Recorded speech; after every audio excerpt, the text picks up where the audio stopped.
Қайырлы күн! Бүгінгі қарастыратын модуліміз Европалық үлгідегі дипломға қосымша модулі, басқаша тілмен айтқанда, яғни диплом саппламент қарастырамыз. Ол үшін білім туралы құжаттарды құрастырушы бөлімінен білім туралы құжаттарды құрастырушы бөлімін таңдаймыз. Келесі үлгіні жасау бөлімінен өзімізге қажетті үлгімізді жасаймыз, яғни атауын үш тілде толтырамыз. Құжаттың атауын үш тілде толтырдық. Келесі бұл қандай академиялық дәрежелерге арналған, сол академиялық дәрежелерді көрсетуімізге болады, немесе бұл барлық академиялық дәрежелерге арналған жағдайда барлығы мәнін қалдырамыз. Келесі деректер тілі бөлімінде қандай тілде ақпараттар енгізілу керек, сол тілді көрсетеміз. Яғни бізде европалық үлгідегі құжат үлгісі ол ағылшын тілінде, сондықтан ағылшын тілін таңдаймыз. Келесі бетті қосу бөлімінде өзімізге қанша бет керек, сол беттердің қосамыз, және де беттердің атауын үш тілде енгіземіз. Өзімізге қажетті бет сандарын және де құжаттың атауын толтырып сақтадық. Келесі біз үлгімізді құрастыру үшін білім туралы құжатты құрастырушы бөлімін таңдаймыз. Біз өзімізге қажетті үлгіні құрастырдық. Европалық үлгідегі дипломға қосымша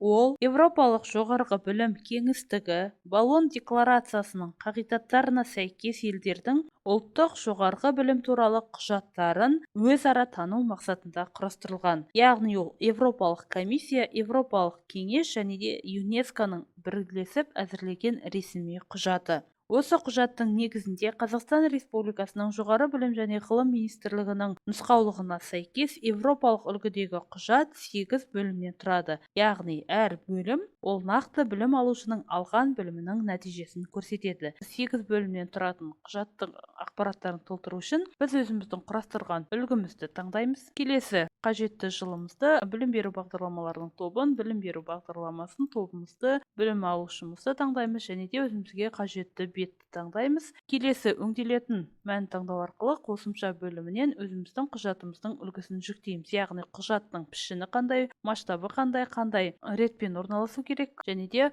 құжатымыздың үлгісін жүктейміз. Құжатымыздың үлгісін жүктедік және оны 2 рет таңдау арқылы өзімізге қажетті көлемге ұлғайтамыз. Келесі бұл құжаттың баспаға басып шығару кезінде ақпараттарын жасыру үшін, яғни кез келген бөлімге 2 рет таңдау арқылы, жасыру көрсету батырмасын таңдау арқылы біз құжатымыздың үлгісін жасырамыз, яғни біздің енгізген жолақтағы ақпараттар ғана шығу үшін. Себебі әр жоғары оқу орнында Европалық үлгідегі дипломға қосымшаның үлгісі жеке дайындалады және де бұл жердегі көріп тұрғаныңыздай әр жоғары оқу орны өздеріне қажетті ақпараттарды үлгіге дайын күйінде толтыратын болады. Бұл жерде бізде жүйеден тек қана көрсетілген бөлімдегі ақпараттар ғана толтырылады. Бұл бөлімдегі ақпараттарды толтыру үшін біз өрістерді қосу батырмасын таңдау арқылы қажетті бөлімдерге өрістерімізді бірінші кезекте орналастырып аламыз. Барлық өрістерімізді орналастырдық, енді осы өрістердегі ақпаратты толтырамыз. Бірінші бөлімдегі ақпараттар ол білім алушылардың жеке басына қатысты ақпараттарға арналады. Бірінші бөлім ол білім алушының тегі, яғни 2 рет таңдаймыз. Деректер көзінен білім алушының жеке карточкасы бөлім таңдаймыз. Жолақ бөлімінен тегін таңдаймыз және де білім алушының тегі бізде транслиттам, яғни ағылшын тілінде болу керек. Келесі білім алушының есімі, яғни бұл бөлімдегі ақпараттарда деректер көзі білім алушының жеке карточкасы болады, аты жөні. Келесі туған жылы, бұл бөлімде де деректер көзі жеке карточкасынан алынады, яғни туылған күні бөлімі. Келесі студенттің ID номері немесе жеке номері. Бұл бөлімдегі ақпараттардың деректер көзі білім алушының жеке карточкасы бөлімінен және де жеке номер бөлімінен алынады, егер де толтырылған жағдайда. Келесі бөлім ол екінші бөлім, 2-де-1. Яғни екінші бөлім ол квалификациялық дәрежелер.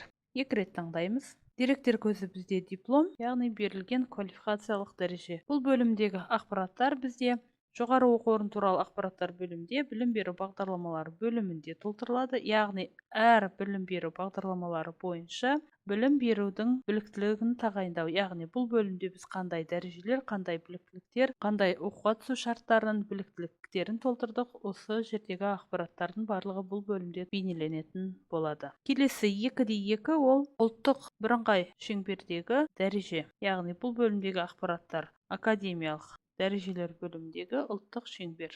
Яғни бұл жерде бакалавр үшін 6, магистратура үшін 7, докторантура үшін 8. Келесі 2-де-3 бұл білім беру туралы ақпараттар.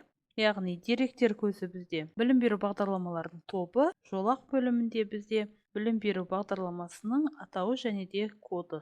Келесі 2-4 ол жоғары оқу орны туралы ақпарат, жоғары оқу орнының толық атауы. Деректер көзі жоғары оқу орны туралы ақпарат және де жоғары оқу орнының толық атауын көрсетеміз. Келесі 2-5 ол студенттің оқыған тілі. Яғни бұл жердегі ақпараттарды екі түрлі жолмен толтыруға болады. Біріншісі деректер көзі білім алушының жеке деректері және де оқу тілі, немесе бұл жердегі ақпараттарды европалық үлгідегі диплом және де білім беру емтихан жүргізу тілі. Келесі бізде үшінші бөлім ол оқу формасы, яғни 3-1 оқу формасы. Деректер көзі бізде білім алушының жеке карточкасынан алынады, немесе сіздер мән бөлімінде қажетті мәнді жазуыңызға болады. Яғни бұл жерде сіздер қолмен күндізгі деген мәнді ағылшын тілінде жазуларыңызға болады. Ал егер деректер көзінен таңдайтын болсақ, білім алушының жеке карточкасы және де оқу формасының атауы. Келесі 3-2 ол оқуды жалғастыру. Яғни ары қарай оқуды жалғастыруға қатысты ақпарат. Бұл бөлімдегі ақпараттар білім беру бағдарламаларының тобы бөлімінде толтырылады. Бұл бөлімдегі ақпараттарды сол бөлімнен толтыруларыңызға болады, немесе мән бөлімінде қолмен толтыруға болады. Келесі 3-3 ол білім беру бағдарламасына түсу кезіндегі талаптар. Яғни деректер бөлімінде европалық үлгідегі диплом бөлімін таңдаймыз және де бағдарлама шарттары. Яғни бұл бөлімде біз қандай ақпарат толтырамыз, сол ақпараттар бейнеленетін болады. Келесі 4-ші бөлім, яғни 4-1 ол оқу түрі. Яғни бұл жердегі деректер көзі білім алушының жеке карточкасы бөлімінен алынады және де төлем формасы. 4-2 бөлім бұл білім беру бағдарламаларының негізгі компетенциялары. Яғни бұл бөлімдегі ақпараттар деректер көзі европалық үлгідегі дипломға қосымша бөлімнен алынады және де бағдарламаның шарттары бөлімі. Сол бөлімде қандай ақпарат толтырылады, сол ақпараттар бейнеленетін болады. Келесі бөлім ол академиялық дәреже, яғни берілетін академиялық дәреже. Келесі дипломның сериясы мен номері, деректер көзі диплом және де дипломның сериясы мен номері. Келесі тіркеу номері. Бұл жердегі ақпараттарды дипломнан және де тіркеу номері. Яғни осындай ретпен біз өзіміздің құжатымыздың бірінші бетін толтырдық және де ақпараттарымызды сақтаймыз. Келесі екінші бетті таңдаймыз. Бұл бетке де өңделетін мәнін таңдау арқылы өзіміздің құжатымыздың үлгісін жүктейміз. Бұл бөлімдегі ақпараттар ол оқыған пәндер. Яғни бұл бөлімде біз кестені орналастырамыз. Келесі өзімізге қажетті ретпен кестемізді орналастырып аламыз. Келесі бізге неше баған керек, сол бағандарды орналастырамыз. Яғни деректер көздері біздерде пәндер және де өзімізге қажетті бағандардың санын орналастырамыз. Келесі бағандарымызды орналасу ретін дұрыстаймыз. Келесі бұл бөлімдердегі ақпаратты толтыру үшін өзімізге қажетті мәнді таңдаймыз. Келесі бағандар параметр бөлімінің деректер көзі бізде ол реттік номері. Келесі бөлімде пәннің коды. Келесі бөлімде пәннің атауы. Келесі бөлімде кредит. Келесі бөлімде әріптік. Келесі бөлімде пайыздық. Және де соңғы бөлім ол ECTS. Яғни ECTS кредиттері. ECTS кредиттері бізде жоғары оқу орындарында әр академиялық дәрежелер бойынша жеке орнатылады. Яғни қосымша бөлімдегі жүйенің баптаулары бөлімінде академиялық дәрежелер және де ECTS кредитінің параметрлері. Яғни бұл жерде сіздер кредиттерді қандай коэффициенттер бойынша ECTS-ге айналдыру керек, сол коэффициенттерді орнатасыздар және де ақпараттарымызды сақтаймыз. Келесі төменгі бөлімде бұл жерде яғни академиялық дәреже. Келесі дипломның сериясы мен номері.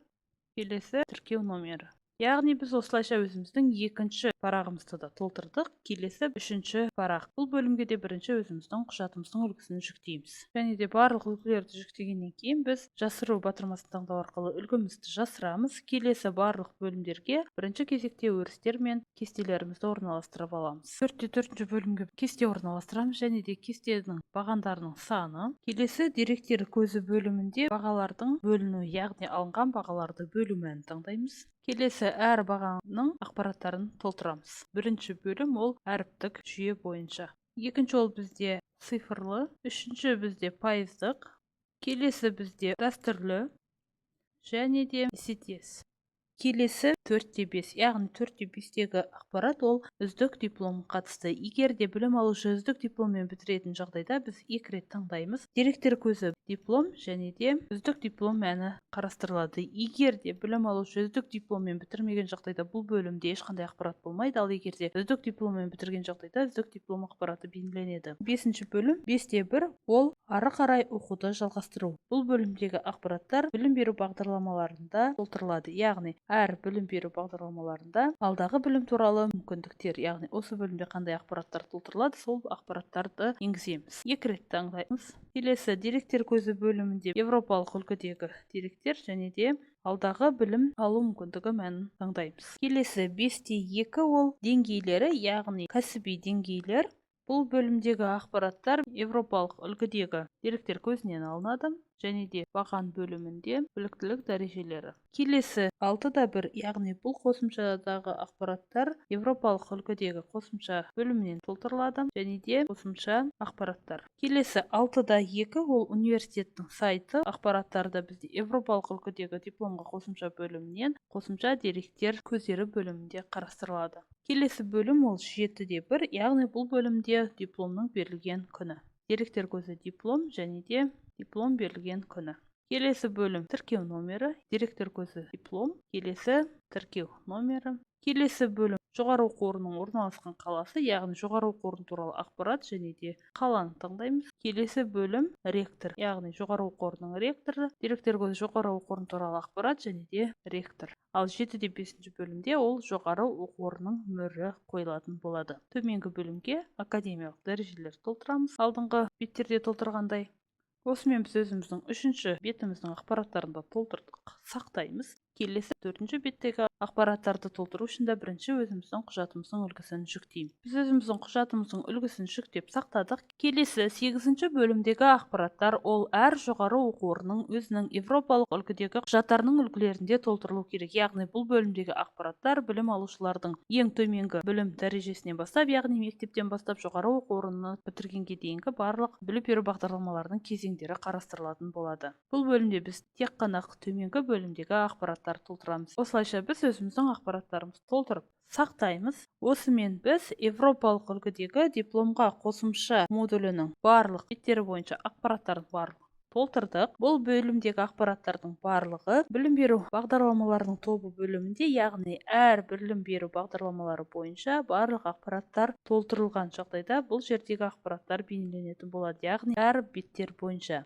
Осымен европалық үлгідегі дипломға қосымша модуліне арналған сабағымыз аяқталды. Сау болыңыздар.